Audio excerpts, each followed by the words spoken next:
or something? It's really hot today. Well, it is hot today, but you'll be inside all day. Good morning and welcome to Teal House Farm. Believe it or not, all these dishes is me trying to pack for co-op. These are our breakfast dishes because we have a huge family, and breakfast dishes is mommy's chore. Somebody is crying, but give me a second here.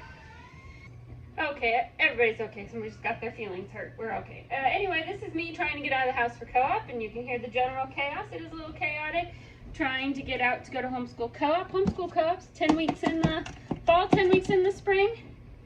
And it just, every time it's time for co-op, I always kind of give a pause and think about whether or not it's something I really want to go to, drag the kids to, because it's a lot of effort to get out the door for co-op. I mean, right now we're doing morning chores, but after this I have to pack lunches, I have to pack dinners because we'll be in town all day. It's an hour, it's almost an hour away. Like, it can feel kind of overwhelming to try to get out the door for co-op, and you know, it kind of makes you second guess whether or not it's really worth it from a selfish perspective.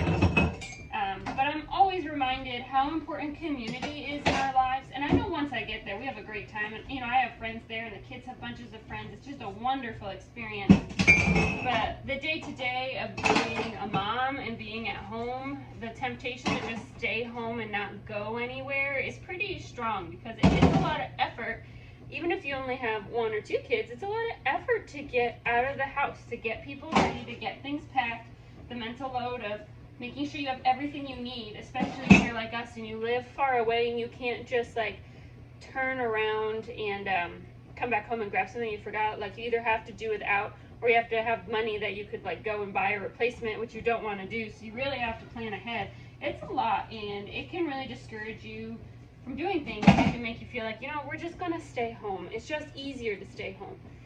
And while it's easier to stay home, it's not always better, because we are meant to be social beings, to be involved with one another, to make connections, to help one another, to accept help from others. And without that in our lives, it can really, it can negatively impact our mental health. It can negatively impact our physical health. It negatively impacts our children, you know, long term, if they don't make friendships, if they don't meet people who are different from them, if they don't meet people who are sometimes going to be mean to them, and learning how to deal with people who don't express their emotions appropriately. You know, things like that are all life experiences. And so, like, for me, I'm really passionate about community and making sure that we are all involved in community.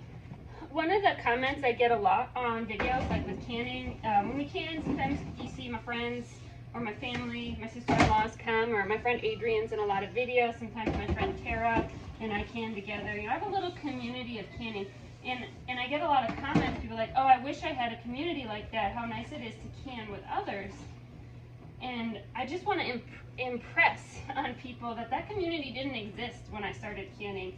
I didn't know Adrian at all the first few years that we canned, or that I've been canning, and Tara learned how to can several years after I did. It took a lot of personal effort and willingness to get out there, and hang on, I'm gonna have to pause this video because I keep getting notifications that somebody is trolling my Facebook page with inappropriate comments. So part of being a content creator is that I'm gonna have to pause and kick somebody out of our Facebook page because they're harassing everybody.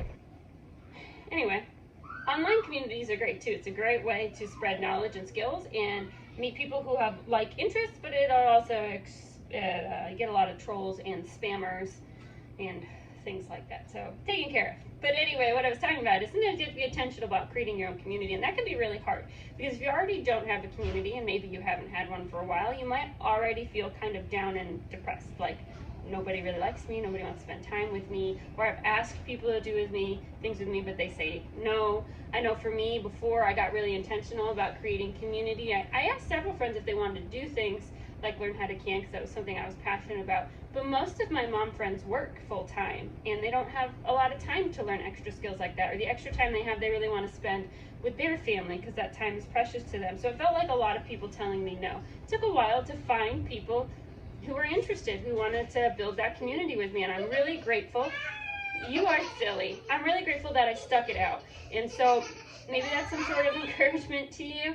If you haven't found your community, whatever that is, whatever interests you or whatever your kids are interested in, it takes a lot of effort to build community. Communities don't just appear. It's something that is usually intentionally built, whether it's you finding people with like interests, whether it's getting out there and going to community activities, going to church and building relationships with people. Just showing up doesn't build relationships. You really have to get out of your comfort zone and do your best to meet people. And you might have to meet a lot of people before you find people that you gel with. And that doesn't mean that there's anything wrong with you. It just means you haven't met the right people yet. There are a lot of different kinds of people in the world.